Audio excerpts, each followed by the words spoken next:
Bonjour, oui. Alors, c'est toujours un petit moment un peu compliqué de se présenter. Je vais dire alors l'étiquette sophroanalyste, puisque nous aimons bien et c'est important de se définir et d'avoir une étiquette. Au-delà de ça, j'ai envie de dire, je suis une accompagnante. J'accompagne les personnes à être bien dans leur vie, à y trouver du sens. Et voilà, je suis en fait à leur service.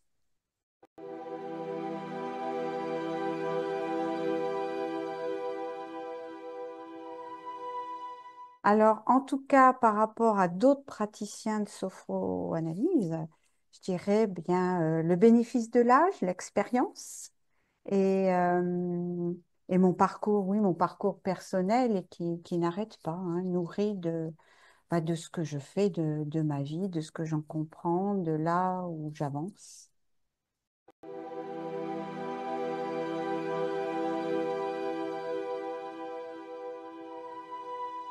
Alors, les différences entre les deux, puisque je suis aussi sophrologue, c'est un petit peu par là que j'ai commencé. La sophrologie, pour moi, elle va nous apprendre à avoir plus de conscience de nous, de notre corps, notre respiration, et elle va nous aider à mieux appréhender le quotidien et donc, à partir de là, mieux appréhender le futur. En sophroanalyse, je me sers de l'état de conscience modifié que l'on applique dans la sophrologie, mais je vais aller chercher, je vais aider en tout cas la personne à aller chercher l'origine de ce qui fait que le présent n'est pas confortable et qu'on n'envisage pas un avenir, un futur agréable.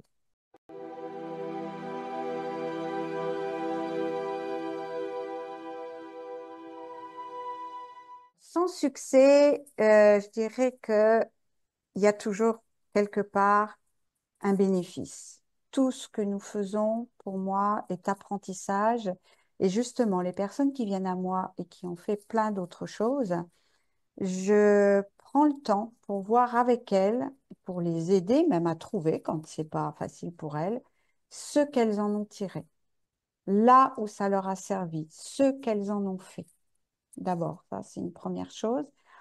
Ensuite, ce que je vais amener en fait de différent, et notamment avec la sophroanalyse, c'est que les personnes souvent ont compris un tas de choses, ont compris leur fonctionnement, ont compris ce qui a fait dans leur histoire qu'elles sont confrontées toujours aux mêmes problématiques, mais c'est resté à un niveau très ici, très, très mental.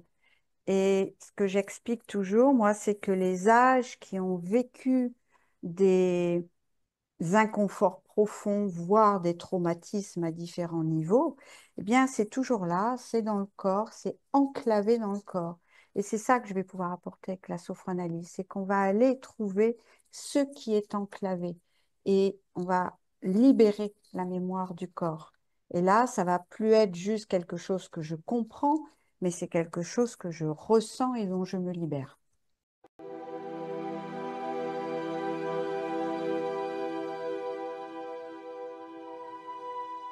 Alors, le rôle, pour moi, il est primordial. C'est justement, je rebondis sur ce que je disais avant, c'est que l'état modifié de conscience va nous permettre d'aller dans la mémoire du corps. Et on va gentiment, en tout cas, c'est comme ça que moi, j'accompagne. Je dis pas il faut arrêter le mental parce que bah, le mental il s'arrête très peu ma foi.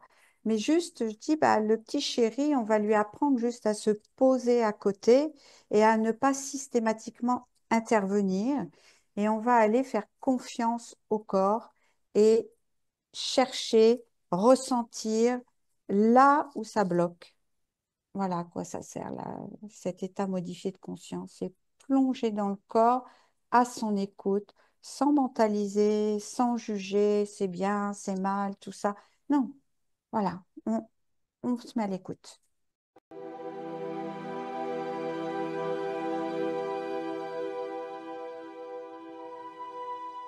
Bien, pour moi, l'origine de nos problématiques, ou en tout cas une grosse partie, se situe dès l'instant où on est dans le ventre de notre mère.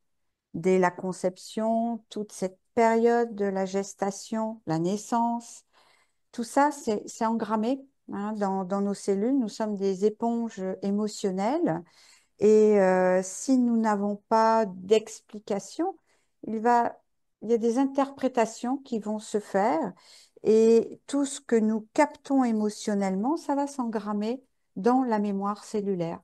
Et c'est donc important pour moi d'aider la personne, et ça se fait très facilement en fait, hein, en faisant justement confiance au corps, de reculer dans l'espace-temps et d'aller retrouver là où ça a bloqué. C'est peut-être à la naissance, c'est peut-être au moment où la mère a appris qu'elle est enceinte, c'est trop tôt, c'est pas le moment, elle est peut-être endeuillée, et tout ça, ça a besoin de remonter à la surface pour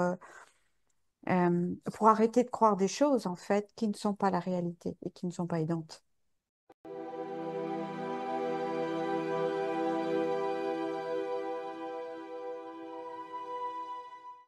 Ce fut un sacré chemin. Alors moi, avant d'accompagner, j'ai été danseuse professionnelle et est arrivé un moment où le compagnon que j'avais n'était pas dans la danse. Et puis, donc, enfin, c'était un petit peu compliqué hein, de gérer la non-danse avec le milieu du spectacle, partir, les tournées, la création, etc. Et puis, j'arrivais à une trentaine d'années et une certaine aussi lassitude de devoir montrer ce qu'on sait faire. Et je commençais à me poser des questions sur vers quoi je vais aller. Il était certain que pour moi, je n'avais pas envie d'enseigner la danse. Et il se trouve que ce compagnon était dans le développement personnel. Donc, je suis un peu tombée dans la marmite. Et en tombant dans cette marmite, j'ai découvert que mon enfance avait été non seulement difficile, mais extrêmement dure, hein. J'avais mis tout ça caché, c'était un peu dans le déni. Et dès l'instant où j'ai rencontré le développement personnel, je me suis dit, mais waouh, mais c'est ça en fait. C'est ça que j'ai envie de faire, c'est d'aider les personnes. Maintenant voilà, que je suis adulte, que je peux me former je choisis ça. Et tout doucement, les choses sont venues à moi. Pas tout de suite la sophroanalyse, il y a eu d'autres choses, mais à un moment où je sentais que pour moi et pour les personnes que j'accueillais, je j'allais pas au bout des choses. Oui, ça allait mieux pour moi, ça allait mieux pour les autres aussi, mais c'était pas ça. La sophroanalyse est arrivée.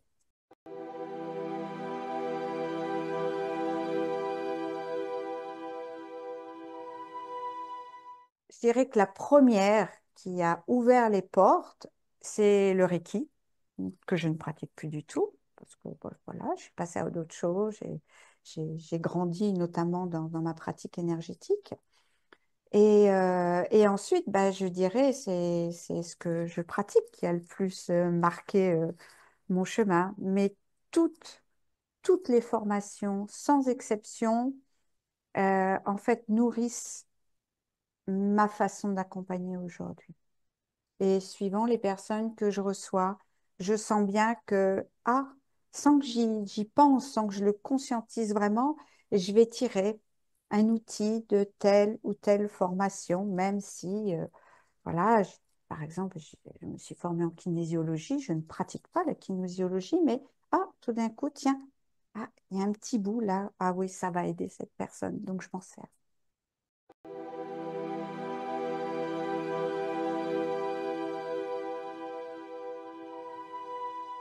Tout d'abord, quand la personne m'appelle, euh, la plupart ont une demande précise sur ce qu'elles veulent faire. Donc déjà, bon, c'est ça qu'on fait en premier. Après, comment je choisis? Euh, je vais chercher et en lien avec la personne, quelle est la porte qui va être la plus facilement ouvrable. Si c'est le corps, je vais passer plutôt par quelque chose de plus corporel. Je vais proposer par exemple un massage. Si effectivement l'émotionnel est là, bah, tout de suite, on va pouvoir plonger avec la sophroanalyse. Si je sens que c'est quelqu'un qui est très connecté à l'énergie, je vais plutôt employer une pratique énergétique. En fait, je pense que ça sert à rien de prendre les résistances de front, qu'on est, voilà, on a ces 5 aspects de nous et entrons par la porte la plus facile.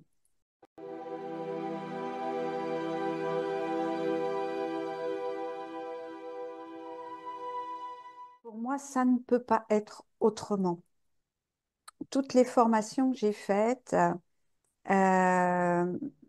ont été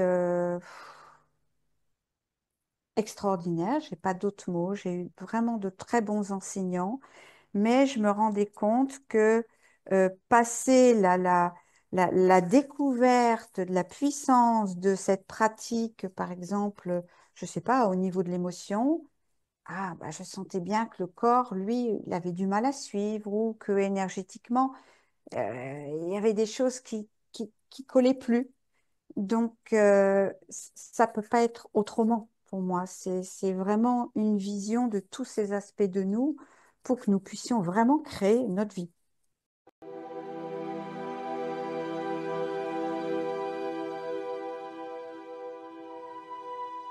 Ce dont elles font le choix. Et là, je souris, mais c'est réellement vrai. Dès l'intention, alors au début de ma pratique, je parlais d'objectif. Je suis plus du tout là-dedans. Mais par contre, d'intention de qu'est-ce que vous voulez réellement vivre. Ok, c'est ça que vous voulez réellement vivre? Alors on y va. Et on va trouver. On va trouver les barrages, on va trouver ce qui est à nourrir pour réellement pouvoir vivre ça.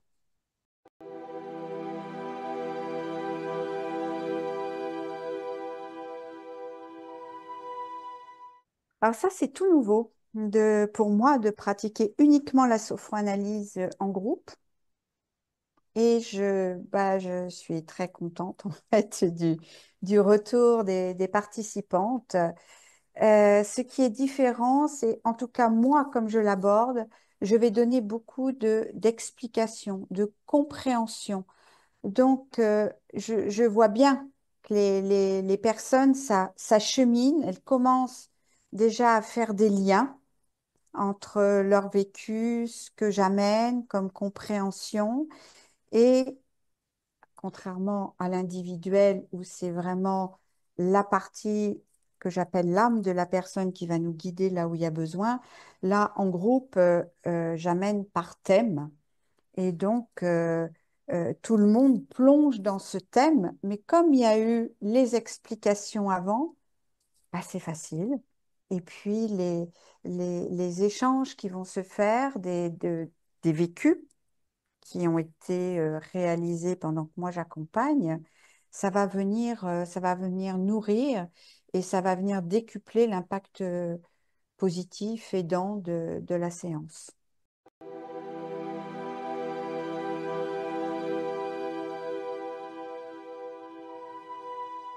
Alors, une famille, non. En tout cas, j'ai jamais fait cette expérience et je ne vois pas très bien comment on pourrait, on pourrait y arriver parce qu'il y a il y a un système de jeu inconscient qui se joue entre les membres de la famille et le cadre de sécurité, d'intimité ne serait pas là. Par contre, ce qui est possible au niveau des couples, et ça m'arrive, mais juste l'espace de 2, 3 séances, c'est quand un couple a des problèmes pour avoir un enfant. Quand il n'y a pas de cause organique, hein, que tout va bien chez monsieur, chez madame, mais que bébé n'est pas là. Donc là, pendant 2, 3 séances, oui, je reçois le couple, mais ensuite, je vais continuer ou avec madame ou avec monsieur et l'autre est pris en charge, s'il le souhaite, par une collègue à moi.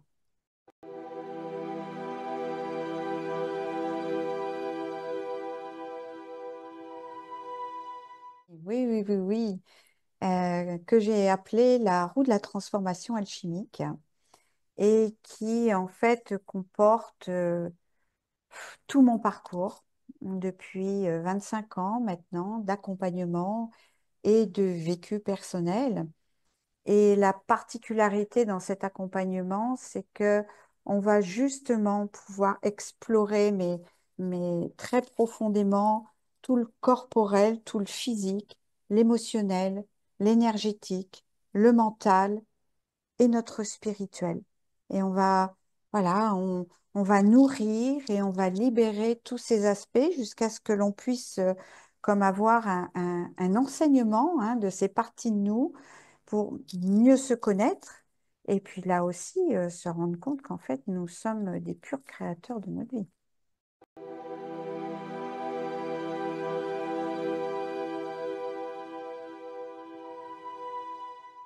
Non, il faut une certaine maturité. Alors moi, j'ai quelques adolescents, mais adolescents qui ont déjà cheminé, je dirais qu'ils sont matures hein, déjà.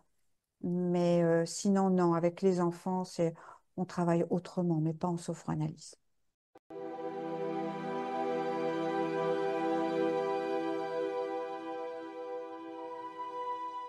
Alors, tout dépend de leurs besoins. Hein. Pour certaines personnes, ça va être plus de l'ordre des exercices corporels. D'autres, ça va être de se souvenir énergétiquement de ce qu'elles ont ressenti. D'autres, ça va être des choix qu'elles ont faits. Donc, en fait, je me sers vraiment de ce qui émerge pendant le stage ou l'atelier pour faire un petit condensé pour que chacune des personnes reparte avec sa petite boîte à outils très personnelle.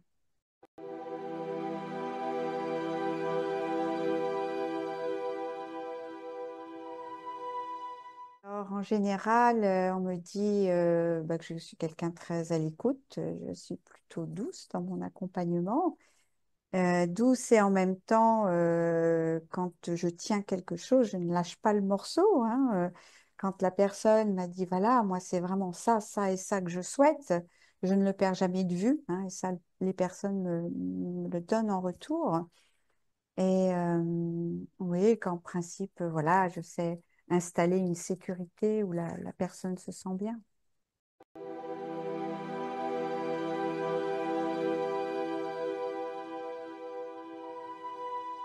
Alors, moi, mes séances, en règle générale, durent 1 heure et demie. Certaines personnes font le choix d'1 heure pour des raisons différentes, hein, et j'accepte tout en leur disant, bah voilà, 1 heure et demie, on a vraiment le temps de se poser. Et dans notre société, eh bien, c'est un luxe de se poser et on se rend compte combien c'est primordial d'apprendre à se poser. Donc, je tiens un peu à mon 1 heure et demie. Nombre de séances, là, c'est toujours un problème pour moi de répondre parce que j'ai des personnes, une dizaine de séances, ça va être bon. Et puis d'autres, ça va être plus long. Mais ce que j'aime faire, c'est une personne qui a besoin d'être soutenue. On va mettre des séances tous les 15 jours. Certaines, quand elles sont vraiment très très mal, on fait toutes les semaines, mais c'est court dans le temps. En règle générale, c'est tous les 15 jours. Et quand la personne commence à se sentir plus alignée dans ses choix de vie, plus en sécurité, plus dans sa puissance d'être, eh bien, on éloigne petit à petit les séances. Moi, c'est ce que j'aime bien faire jusqu'à lâcher la main complètement, en fait, hein, ce qui est le but.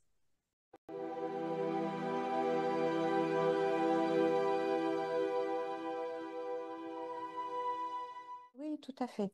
Ça a été le bon côté de l'époque que nous avons passée.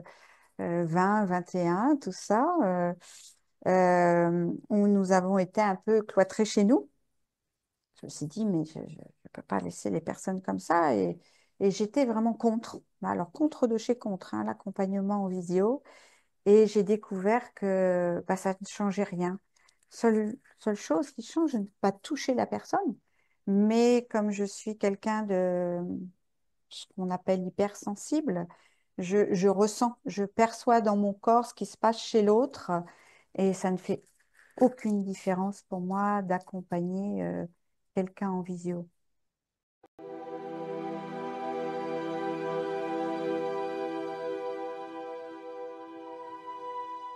Alors, j'aime particulièrement qu'on me téléphone, qu'on me laisse un petit message. Sinon, j'ai un profil Résalib. Donc, on peut prendre à toute heure du jour et de la nuit un rendez-vous. Mais de toute façon, le rendez-vous n'est confirmé qu'après un appel téléphonique de ma part parce que le lien, pour moi, est important. Donc, j'aime échanger avec la personne. Voilà. Donc, il y a ces deux possibilités, le téléphone, un SMS et Résalib.